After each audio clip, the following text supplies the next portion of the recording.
Okay, 1 second. Okay. Okay, first, well, thank you very much for this interview. I'm so sorry for the time. I was confused with the EST and CST.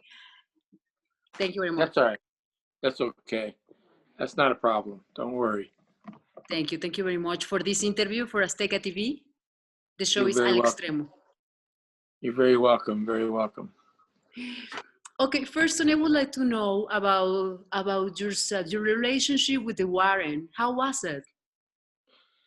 Yeah, well, I met them back in 1979. October of 1979 is when I met Ed and Lorraine, through Judy, because I was dating Judy, for about a month. And then she said to me one day, she said, how'd you like to go see my parents lecture at the University of Connecticut? So I said, your parents lecture at the University of Connecticut? What are they, college professors? Well, what do they do? Are they teachers? She said, no, they're not teachers. They're ghost hunters. She said, you're doing a lecture. You're doing a lecture at the Jorgensen Auditorium for the students. And I was like, whoa, that's amazing, because I did hear the name before. Even back then, I knew the name Warrens, because they were famous ghost hunters even in 1979 because of the Amityville case in 1976 that they went on. But so I went to the auditorium with Judy. We went into the green room and we met Ed and Lorraine. They were both very, very personable and nice to me. And Ed said to me, hey, do you believe in ghosts? I said, well, I don't know. He said, well, watch the lecture tonight and then maybe we'll change your mind. Maybe you'll start to believe. So we watched the lecture. It was about a 2-hour lecture. It was, photographic slides and them talking about their experiences. And it was amazing. It was kind of terrifying too, because I never saw anything like that. And then after the lecture, we went out to have pizza and at a restaurant. And Ed started to talk a little bit more about hauntings and about demonic possessions and things, and how ghosts are real and how devils are real. And it really intrigued me. And then about a week later, Judy says to me, you want to go over to my parents' house for dinner on Sunday? I said, of course I do. Of course I do. I want to have dinner and I want to talk more. And that's how I got into it, because I started to pick Ed's brain and Lorraine's brain about these subjects that most people don't know anything about. And I wanted to learn more, because when I saw that lecture, it was something I never saw before. And the things they spoke about were just, terrific. And so I started to learn by asking Ed more and more questions, and Lorraine. And finally, I asked them, could I help you guys out?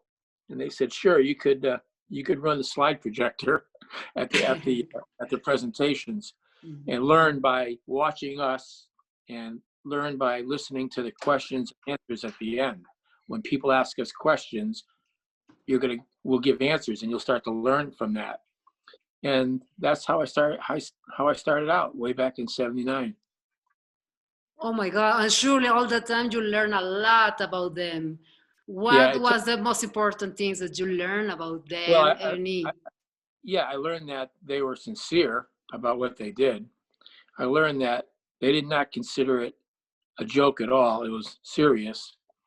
I learned that what Ed told me was that God is very real, but so is the devil. The devil is also a real entity, not made up, not fiction, not something that somebody made mythology about. The devil is a real entity, and the devil is always against us, against human beings, because, as Ed described it, we are created in God's image. That's a hated image for the demonic. They don't like us because of that. Their whole intent of demons and devils is to keep us from our destiny, is to keep us from entering the gates of heaven, because they are fallen angels. They are very much against anyone else going into heaven, because they can no longer go there. They made a bad choice millennia ago. Way back, they made a bad choice when they broke from God. And these real angels that God created thought they could do a better job, I guess. They didn't want to listen to God. So God says, well, then you're banished from heaven forever. Get out. And so now they're almost jealous of human beings because we have a chance to go there. Yeah. We can go to heaven. That's true. They can never go to heaven. Exactly.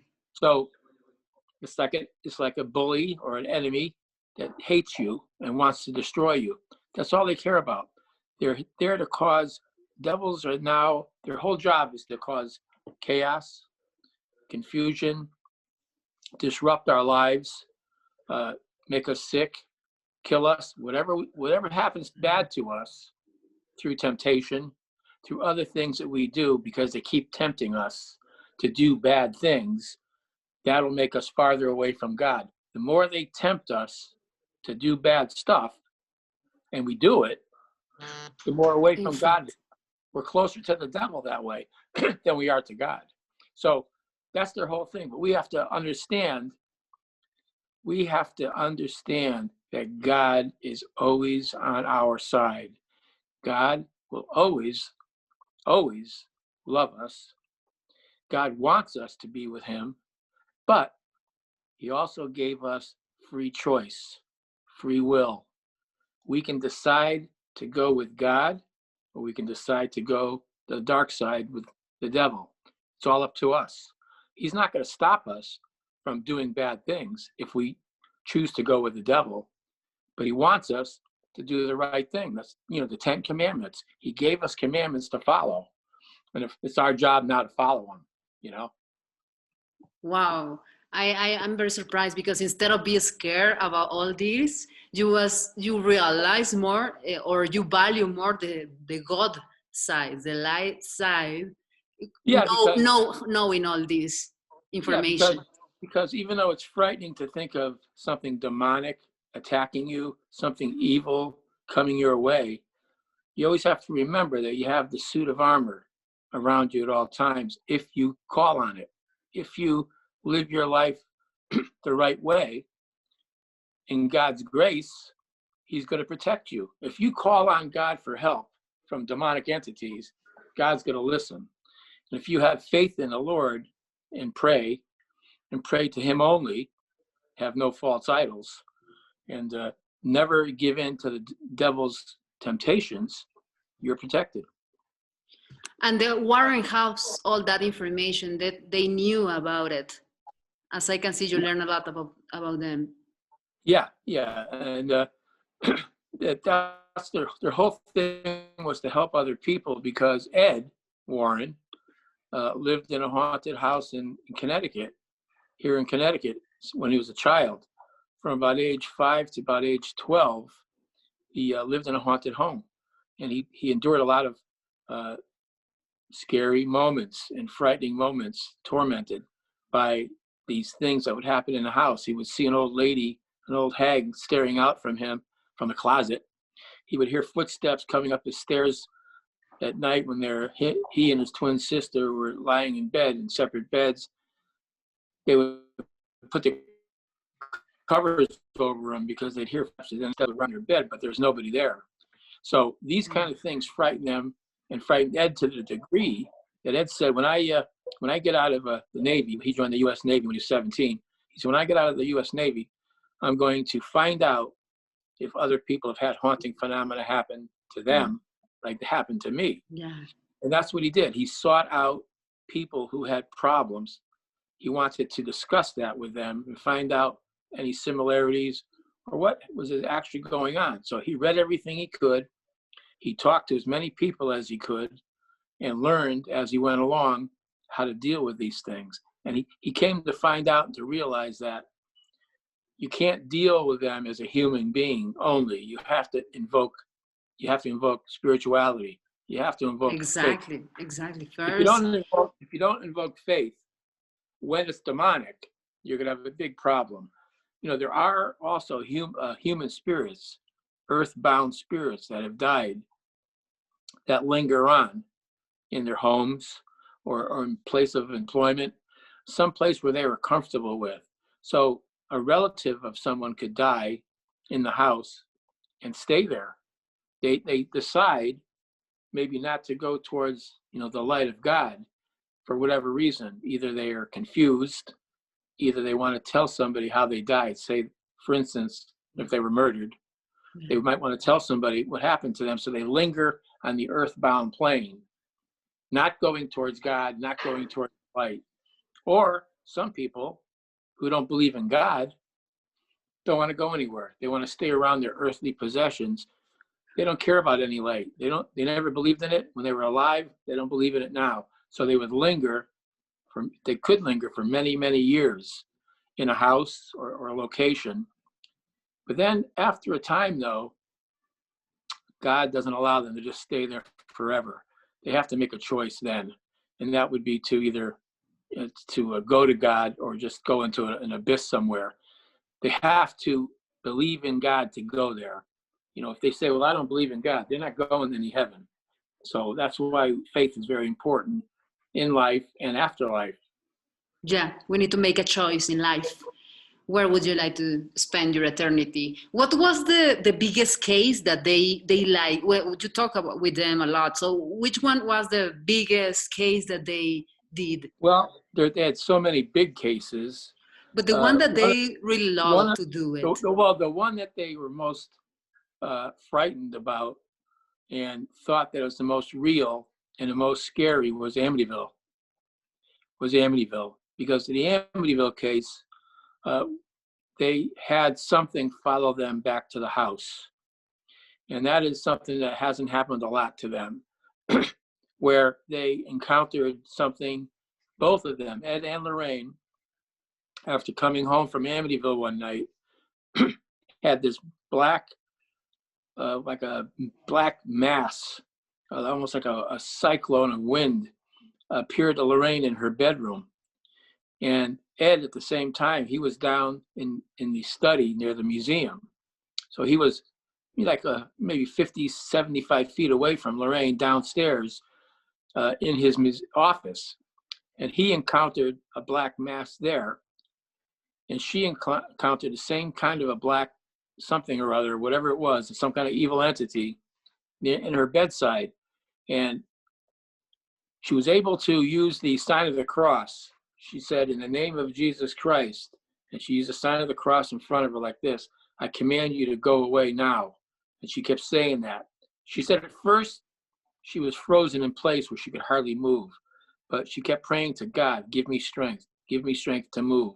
And then she was able to move her hands, and she said, in the name of Jesus Christ, I command you to leave. It went away. She said it just vanished. Ed, she heard footsteps. That was Ed running up from the basement area to the bedroom, and he walked into the room, and he looked at Lorraine. He says, you wouldn't believe what just happened to me, Lorraine. And she looked at him and said, you wouldn't believe what just happened to me. And it was the same thing that happened to Ed downstairs.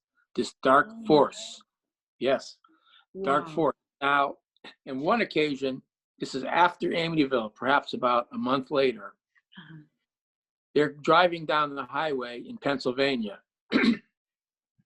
And there's these two towns together, the Lord's Valley, and what's the other one, Jude? The Lord's Valley and something else that has to do with paradise, the Lord's Valley. And so they're driving through this town. They see a sign for the Lord's Valley and the Promised Land. It was the Promised Land, it said. The two separate towns in Pennsylvania on the interstate. And Ed's driving in a brand new car with Lorraine. He looks at the two signs as they go by. One says the Lord's Valley. He goes up a little farther, it says the Promised Land. Ed jokingly turns to Lorraine and says, gee, Lorraine, look at that. Those two towns, the Promised Land and the Lord's Valley. Even the Amityville Horror can never get us here, huh? He says that as a joke. When he says that, he's driving a brand new car. It was a 1975 Ford Torino. He's driving this brand new car down the road on a clear day, no rain, no snow, no fog. All of a sudden, he said it felt as if the car was on 4 banana peels on an oily road. It was so slippery. And he's driving straight ahead on a street road. All of a sudden, he loses control when he said that. And the car goes in circles 3 times and goes backwards over the guardrails, down an embankment, and near an outcropping of rocks. Ed said he landed about 3 or 4 inches from these rocks, the back of the car, but it tipped over on its side. He's kicking the door open, and Lorraine is on the passenger side. He's got to get her out. He finally gets her out of the car. She's not hurt. He's not hurt.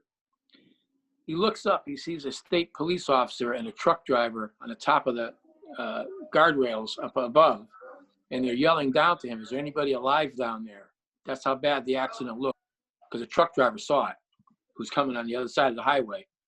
And they were fine. They called the tow truck. Here's the weird part about it. They call the tow truck. Tow truck pulls the car back up. And as Ed described to me, he said, there was no damage to the car. There was like a 2-inch scratch. He goes, the way that car went off that cliff, there should have been a massive damage. He says, in fact, we drove the car home. Now, when all this was going on, Lorraine had a rosary in her hand, and she was praying the rosary as they were driving. And who knows? I guess the rosary helped, because she was fine. Ed was fine. The car was still able to drive it home. Mm-hmm. So, God sometimes will protect. Something tried to just warn Ed or tell Ed, don't be joking about Amityville. And that's what happened to him. But then she was reciting the rosary when it happened. So I guess that protected him, Oh my God, that's incredible and story. Incredible. Yeah. So scary. And the other house, there's a couple other cases too that were bad. The exorcism of Maurice Theriault. He was a farmer in Warren, Massachusetts. It's funny, the name of the town is Warren. But there's a book out called Satan's Harvest, and it's been out for a long time. Satan's Harvest, that talks all about the exorcism and the possession of Maurice. And the Conjuring case, the first movie of The Conjuring was based on a farmhouse in Rhode Island. And that was a pretty hairy case too, where this family was tormented almost day and night by some kind of unseen forces that were in that house. So the movie The Conjuring was pretty accurate, in fact. So that was another big one that Ed said, The Conjuring movie, the parent farmhouse. Anyone that you saw, that you was with them, that you saw it? Are we talking about the Conjuring house? Or an investigation, exactly, a haunted house, or something that you... I've been to so many haunted houses with them. And, one time I was touched in the back of the head by 2 hands while I was trying to sleep in the house. I was on my stomach, and these 2 hands just grabbed the back of my head and tried to push me into the pillow. And I knew what it was. It was something evil. And I immediately did this. And this is what everybody listening should do if anything of a supernatural, bad, evil nature happens to them. I just said to myself, in the name of Jesus Christ, I command you to leave and go back to where you came from. In the name of Jesus Christ, I command you to leave and go back to where you came from, over and over in my head. And it lifted off.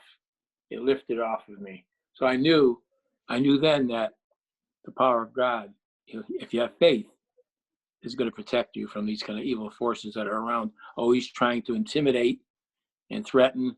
And what they want to do too is they want to test your faith. They want you to lose your faith in God, because if you don't pray to God when that happens to you, you're going to start saying, what's wrong? I'm a good person. I go to church every Sunday. Why is this happening to me? And a lot of people, they lose their faith. They start to believe, well, God abandoned me, so I abandoned him. So that's why it's a big deal to keep the faith. Oh my God, yes. And know that. What was the name of that God investigation? God always has your back. Yes, I believe in that. What was the name of that investigation? The one that you... That was just one of those haunted houses that we went into, that many, where they had the same kind of phenomena happen, where they would see dark shadows out of the corner of their eye. They would get touched by an unseen hand or pushed. Oh, when something like that happens, when you get pushed, touched, you feel a very an oppression, like an oppression on you, where your thoughts aren't your own. Nightmares, loud banging sounds. That's how you know it's not a human spirit. if it was a human spirit that was in the house, it couldn't do those things. It couldn't grab you. It couldn't push you. It couldn't grab my head. But an evil spirit could. Human spirits don't have that kind of power to hurt like that. But a demonic entity, when I say demonic, I mean a devil or a demon, Yeah, yeah.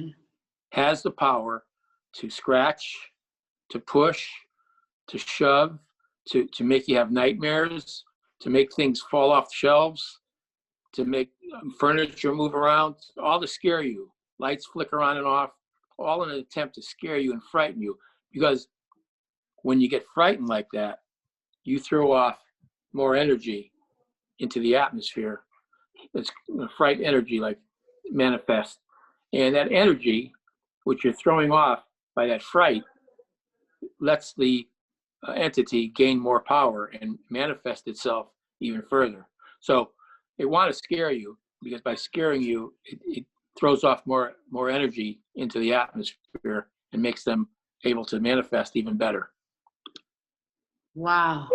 That's incredible and that's scary. And now, last year, Lorraine, after Lorraine pass out, you are now the director of the museum. Yes. Now tell me about that, about the museum, because Well, also I think that all these evil things, but you have a lot of things that come from it. So something happened in the museum, by the way? oh yeah, well, there's always things falling off the shelves in a museum and things like that. I've heard a whispering sound in a museum, we call it an EVP. When I played back a recording that I had, there was a sound of a whisper. There's something there's things in the museum, because all those objects, Karina, in the museum are haunted objects used in different kind of rituals, like black magic. Incantations were done around these rituals, around these artifacts. It's like this. It's like if you took a crucifix, right? Or like this is a crucifix that Ed used to carry around. I'll show you. A crucifix like this that Ed used to carry into haunted houses. This was blessed by a very holy and pious priest, Catholic priest. The objects in the museum, there's incantations and spells and rituals done around objects. The opposite of this, through evil intentions, Exactly. through demonic incantations, through witchcraft, black witchcraft. So when you walk into a museum, you're walking into the opposite of a church or a chapel. So you have to keep all that in mind. But we do have a priest come in and bless that place and bless the objects about once every month or two to infuse it with goodness as much as we can. But we don't like to touch the objects, because you never know how successful those prayers were. So you don't touch them, so you cannot touch them, and the people that visit the museum cannot touch. Oh my God! Wow! Can't touch this. Wow! So there are still probably there are still evils into them. Oh yeah. Well, we think there is. We don't want to test it. God. In other words, I'm not going to say, well, maybe that's not haunted anymore. Maybe there's no evil. Let me pick it up.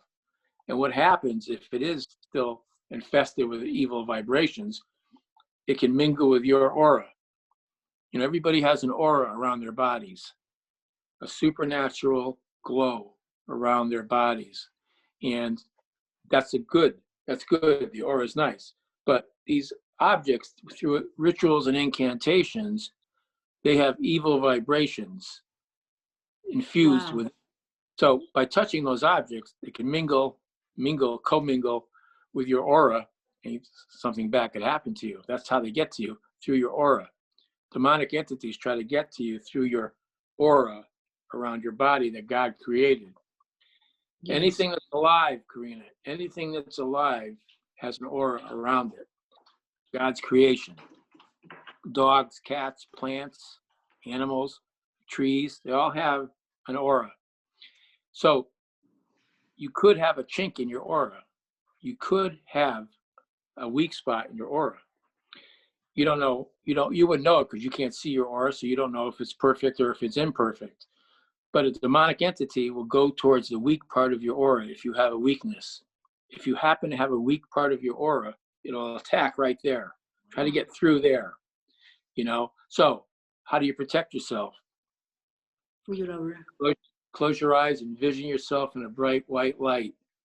Bright white light all around your body. We call that God's light of protection, or Christ light, a Christ light of protection around your aura. So you just close your eyes, envision that white light, and ask God to protect you from anything evil, inhuman, or demonic. Wow, my God. And even if you have your cruise, what is the most biggest spooky thing that happened in the museum? Like, well, the Annabel doll is, as you know, famous. The Annabel doll. There's 3 movies made about the Annabel doll. Annabel doll. Annabelle Creation, and Annabelle Comes Home. That's probably the spookiest object there. We've had it move in its case. I have not seen it personally move, but people have taken pictures, have visited the museum. They've taken a picture of the doll, and then several minutes later, they go back and take a second picture, and the doll's hands have moved. So one picture they showed me, because I did a tour of the museum one time. wow, yeah. As we walked out, one of the guys in the tour said, "Hey, does that doll move a lot?" I said, "No, the doll never moves." He said, "Well, could I show you a couple photographs?" He took 2 digital pictures. One picture he took, the hands were like this. About 5 minutes later, he said he went back and took another picture, and the hands were apart, like that. Wow. How did that happen? The doll is secured in a case and nobody touched it. How did the hands move? So exactly. then also there was a girl that took a photograph. I took a photograph of the girl standing next to the case with the doll. And when we looked at the film later, or the digital image later, you can see eyes behind. You can see eyes behind these little plastic eyes. Yes. You can see other set of eyes looking at the girl to the left. And then I took another picture of her on the other side, looking to the right. Eyes behind those eyes looking. Oh my God. Pretty scary. That is so very scary. We know that the doll is still active. We know that. So that's why we don't touch the doll, and we don't sell the doll. People ask me many times if they can buy the doll, and I always tell them no. And I've had offers up to $2 million for the doll, and I said no. Yes. Did you receive anytime like an offer to buy the museum or anything?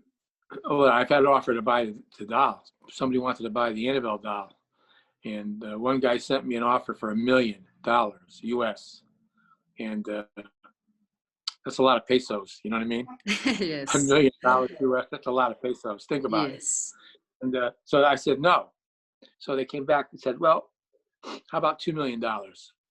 I said, "Look, the doll's not for sale at any price. It's too dangerous. If I had learned anything in all these years of investigating, it's not to be flippant. It's not to be cute about these things. You don't sell haunted objects. It's like to me, it's like handing a loaded gun to a kid, to a child, and saying, "Here you go play with it." Exactly. Really, that's what you're doing. So am I going to do that? No, I wouldn't do that. And how much is the value for all the things in the museum? I don't know. I mean, I never had anything appraised. I never had it appraised, but you can't put a price on stuff like that, because people will pay big money to get their hands on a haunted object, and you have to wonder why. You have to wonder, why would somebody want to pay $2 million for a doll, for a little Raggedy Ann doll? Probably they want to do business with it. No? They're either going to do business with it, or they're going to do something bad with it. I don't know. Exactly. So, and I would never sell anything. Nothing. And everybody knows about the Dolly Annabelle. But what else do you have in the museum? When the people go, what they can find? Could you explain me we have the satanic most idol. important things? There's a satanic idol that was found in the woods in Connecticut. It was created by a high priest in a satanic cult. And that's a worship idol. They would worship things around that idol. We have shrunken fertility dolls and a shrunken head from Africa. We have a coffin that a man used to sleep in, proclaiming himself to be a vampire. We have what's known as a shadow doll, which is an ugly looking doll made out of paper mache-like things, human bone, a human tooth, bird feathers. It's a really ugly object, which is used in cursing people. In other words, that shadow doll, someone would take a photograph of the doll, print out the image on a computer, print it out, and on the back of it, write a curse. So if I wanted to curse you, Karina, I would take this picture of the shadow doll, turn over the picture, write the curse on the back that I'm knowledgeable on curses, will say, and I send you the curse in the mail because I don't like you for some reason. Just by you opening that envelope and looking at the doll, you accepted the curse that went with it on the back of that, written on the back of that doll, on that photo of that doll. So that's magic. That's black magic. That's another object. So people use black magic like that all the time. We have a human skull that was used in satanic ritual. We have voodoo dolls. We have a New England witch doll, which is a little doll that is similar to voodooism. Many, many objects in there that are haunted. Like a piano, no? A haunted piano. Yeah, yes. And we have a haunted organ. Yes, we have a haunted organ as well. So there's many, many objects taken from haunted houses, taken from people who have used them in satanic rituals, who have used them in black witchcraft rituals, and the like. So yes, it's a museum of haunted artifacts. So when the people go, they cannot touch. What else? Because I also know that there are a specific number of people that are allowed to get in, right? Yeah, well, how is the management there? Yeah, the museum is closed now. We have it permanently closed for now until we find a new location, because we had a problem with the zoning commission, people who zone for different properties in different geographical areas. They said we weren't zoned properly to have guided tours. So I had to shut it down. So no one visits it now. No one goes there now, except me, until we find a suitable commercial location where we could. Where could be? Yeah, where it would be. Yeah, it'd have to be a commercially zoned properly for people to be able to go there. We haven't found the right property yet. It will be in Connecticut. Oh yeah, it'll be in Connecticut. And right now, are you doing a virtual tours? No, I'm not doing any virtual tours, but I do have a YouTube channel, the official Ed and Lorraine Warren YouTube channel, which people can go on. Yeah. Just punch in official Ed and Lorraine Warren channel on YouTube, and you'll see a lot of different things. I have a tour of the museum on there. It's already on YouTube, with Ed actually walking through the museum with me from years ago. Wow. And I have separate videos of some of the objects separately too that I did to show people what's in there. So that's a good thing. That's a good place to start. It's not something I charge for. It's on YouTube for free. So exactly. The official Ed and Lorraine Warren channel. I think that's incredible that you went to the museum. Now you are the responsible of the museum. I think that's very important for you, and a big challenge, by the way. It's a big challenge. It's a big challenge. You have to be knowledgeable on these things and not take anything like it's a joke, because it's not a joke. None of it's a joke. There's a lot of people who don't believe in these things until something happens to them. Something evil happens to them. Then they're a believer.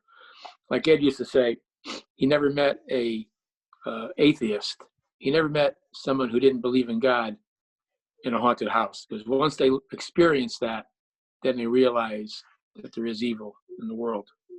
Exactly. And for example, right now that you are the responsible of the museum, who is the next generation to be the responsible of the museum after you? We haven't decided that yet, because the person who has to take it over has to be very, very knowledgeable.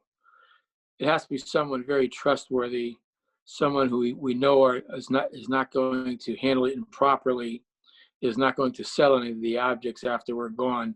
So we have to make a decision for that. So we're in a process now of trying to figure out just who might be able to take it over. And if we can't find anyone to take it over, what will we do with the objects? That's still in discussions. From your family, children? Yeah, yes. Yeah, we don't know yet. We just don't know. It's still something we have to talk about. And they are involved in this? Well, You are preparing them? Yeah, well, we're kind of preparing them, but it's one of those things where we just don't know yet if we want that to happen or not. Yeah, and Judy that is there, I heard that you talked to her. Does she have like that kind of talent that her parents had? She has psychic ability.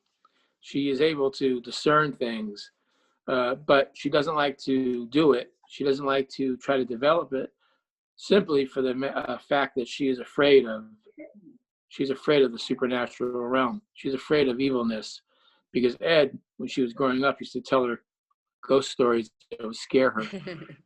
She became an adult. She wants to stay away from it. She knows about it.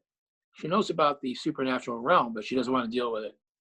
She doesn't want to get involved. She doesn't want to go on haunting cases, which I kind of don't blame her, because it just could be frightening. She wants to stay away from it, Yes, it's okay. Now you are who are into it. Yeah. She said, "No, it's better. My husband do it." Yes, and you really do it, and you really like it, as I can see. Or I mean, you have the knowledge about it. I have the knowledge.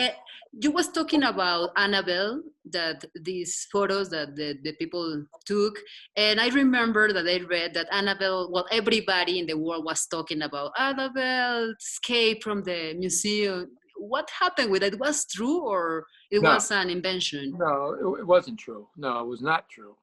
What happened was, to the best of my knowledge, what happened was an actress named Annabel Wallace, she starred in the first Annabel film. Okay. She was the woman, the wife in the first Annabel film. Annabel Wallace, that happened to be her real name, Annabel. She was doing a movie with Tom Cruise, an upcoming movie. She was shooting a movie with Tom Cruise, and she was being interviewed by various media.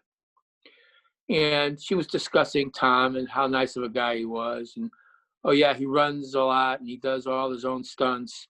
And I got the opportunity to go and run with Tom Cruise. Me, Annabel Wallace, went and ran with Tom Cruise. So somehow, some way, I believe it was Chinese media, when it was translated in from English to Chinese, it was written as Annabelle Escapes, not Annabelle Runs. Like Annabelle runs with Tom. Annabelle Escapes. Okay. And then what happened was, somehow a rumor started that Annabelle escaped, and it became crazy. It was crazy, but she didn't escape. She stayed right where she was all the time. Oh my God! And you have the museum have a big protection, security? Oh yeah. We got high-tech security. Well, I'm not going to tell you what it is, but we have high-tech security plus police dogs too. So, German Shepherd police dogs too, that are on the property from time to time to protect it, plus high-tech security system. So we're good. Wow. Okay. Well, thank you very much, Tony. I would like to tell you the last question is like something that would you like to share with the people, with the Mexican people, something that would you like to add to this interview? Well, I want to go visit Mexico. I want to go have some Mexican food. I want to have some nice hot caliente. I want to have some nice hot Mexican food. And I know you guys got the Day of the Dead coming up, right? Yes. The Day of the Dead, 1st and November 2nd. Exactly. What do you think about it? About that tradition? Yeah. What do you think about that? As an expert in this. I think it's a great thing, because you're honoring people who have passed on from this realm. You see, yes, when you're honoring these people, they hear you. Yes. When you talk to do you think so that they hear us? Oh no. When you talk to a deceased relative, they hear you. Really? They hear. Oh yeah. You know why? Because when you pray to a saint, you think they hear you. When you pray to a saint, like say they're human beings that have passed on. we're all saints after we die to a degree. There's lesser saints, so you're all really considered saints. Your parents, when they pass on, will be able to hear you. Your Oh my relatives, God. they can hear you. So if you want to Ah, pray, you can pray to your it's, family. So the Day of the Dead, when you honor them, when you go to their grave sites and you place flowers and place things and pictures and remembrances, they know it. They know it, and oh my they're God. they're preparing to see you Oh my when God. when you come. They know that you're coming. So Matter Coco of fact, movie, did you see Coco movie? The Mexican Coco movie? Coco? no, I don't know that movie. Oh, No, it's like that, the death is it good? of the Day of the Dead. And it was The day, do it in Hollywood. They did it in Hollywood. It's an animation movie. So that is the yeah. message what you are saying. That You see, I'm telling you right now, and I believe it wholeheartedly that, first of all, here's my message: do not fear death. Do not fear, muerte. Don't muerte over there. How you say it? Don't fear death, because you're not going to die, Karina. You're not going to die. Only that shell, yes. will die. Yeah. You, the Yes. spirit will never die.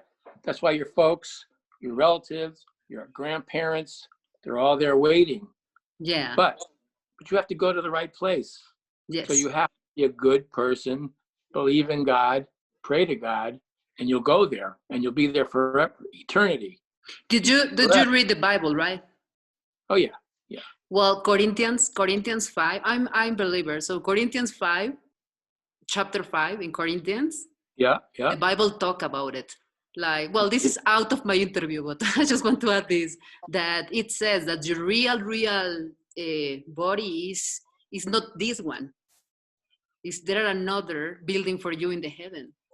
That's right. So that I really believe in that also. In Corinthians 14.2, I think it is, or 16, I can't remember. Do everything from love. Do everything from love, because that's what God is. Yes. God is Yes. pure love. So everything you do from love, what's that Yes. do? That brings you closer to God. Everything you do from hate brings you closer to the devil, Mm-hmm. right? To Diablo. You don't want to Mm-hmm. go there. You Exactly. want to go to God. So, Exactly. Exactly. okay. Exactly. Yes. Yes. And talking about Mexico, have you ever been in a haunted Mexican house? No, right? No, you never been in No, here. You no. never I've been never been, here but in I want to Mexico? go there. I want to Oh go my there. God, you and Judy has to come. It's Yeah, beautiful, we're the gonna go. country. We're gonna come to Mexico City, and you're gonna take us. Yes. You're gonna take us out to a nice Mexican restaurant, Oh my and God, we're gonna have yes. nice hot food. Nice Yes. hot, caliente, caliente. That's what we. I like spicy food, spicy. Hello, Judy is there. Hello, Judy. Nice to meet you. Just say hi. Say hi. Hello, Judy. She's camera shy, so she don't want to. She She's say like no. that. It's Corinthians 16.14.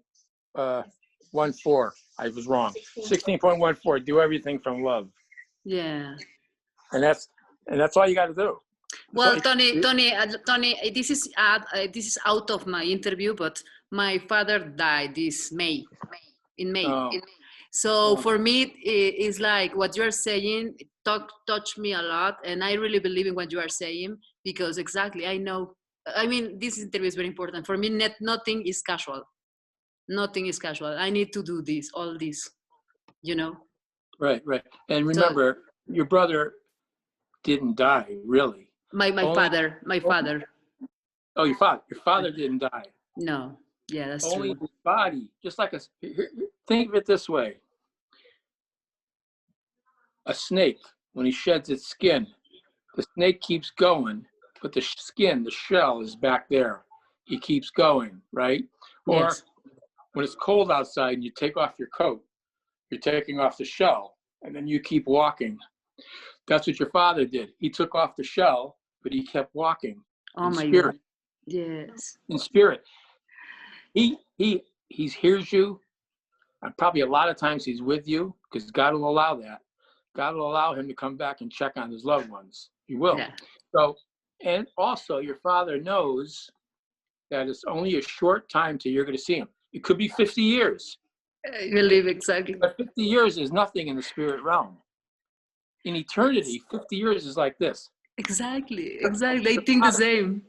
Your father's saying to himself, in a snap, she'll be here. Because in eternity, 50 years, 60 years is nothing. Exactly. Remember that. Uh, Okay? Thank you very much. This is out of the interview. Oh my God. I'm sorry. This is so personal and I am talking I like know. that. It's okay. It's okay. What was your father's name? Maximiliano. Max. That's a nice name. Max That's nice. Nova. That's a nice. Oh, that's a nice name. Yes. Nova. Nova. Does Max that Nova mean? Estrella. Estrella. Nova Estrella. Estrella is star in English. Star. Oh, a star. A Max Nova. Nova Estrella. That's right. That's right. That's beautiful. That's beautiful. Yeah. Well, my last name is Spera, and Uh-huh. in Latin, Spera means hope. Hope. Oh, that's Spera. beautiful. Just like Espera. Espera. If you said Espera, what's that? What's that in Spanish? Espera. E-S-P-E-R-A. Esperanza. Hope es esperanza in Spanish. Esperanza. Espera, See? esperanza. Oh my But God. I'm Italian, but in Latin it means hope. Yeah. So I'm Tony Hope. I'm Tony Hope. All right, all right. Okay, Tony. The last question is, Digo, I mean, could you say, hello, Al Extremo friends, I'm Tony Spera from the Warren's Museum or something like that? Like come to visit someday. No, no, they cannot visit. Or just say, I will go to Mexico soon Hi, everybody out there. I'm to coming to haunted Mexico. houses, to investigate haunted houses. Or I don't know, whatever you want to say. The show Hi, is Al everybody. Extremo. What is it? Al Extremo. El Extremo? Yes, the show is El Al Extremo. Extremo. El Extremo. I'm coming to Mexico, and I'm going to visit a lot of haunted houses, a lot of haunted locations. And maybe there'll be some Mexican restaurants that are haunted that I could visit because I want to eat when I get there. So I'm going to go there with Judy. Judy and I are going to go, and we're going to talk to the beautiful, beautiful Mexican people that we love. American people love Mexican people. Trust me, we love Mexican people. And we love Mexican food. So we'll see you very soon, okay? Bye-bye. Thank you, Tony. Could you do it another but shorter? Like, hello, I'm Tony Spera and from the Warren's family or something like that. And I will go to Mexico soon for haunted Hello, houses. Something shorter. And the show is Al Extremo. Alex Tremo. Yes. Alex Tremo. Yes. What does that? What does that mean, Alex Tremo? To the extreme. Oh, Alex Tremo. Tony Spera here, and Judy and I are coming to Mexico to investigate haunted houses very soon. So we'll see you soon, okay? Bye-bye. Bye-bye. Adios. And now, like a promo, because we will promote this interview. So could you say like, hey, I'm Tony Spera from the Museum of the Warren or the name of the museum. And would you like to see what is into it? Don't miss out this interview, something like that. If you want to see what is inside of it, the museum, don't miss out this interview. It's to promote this interview in our all these days before the interview. Hi, I'm Tony Spera. And if you want to know more about the Warren's Occult Museum and the New England Society for Psychic Research, tune into this channel right now because it's going to be fabulous and I'll talk all about it. Talk to you later. Bye-bye. Okay. Could be another one, but don't miss out this show instead of program. I mean, Okay. don't television, like don't miss out this show. Al Extremo. El Extremo, Tony Spera here. Don't miss out on this show. We're going to talk all about the Occult Museum and all the haunted artifacts in that museum and all about hauntings and evilness and ghosts. Stay tuned.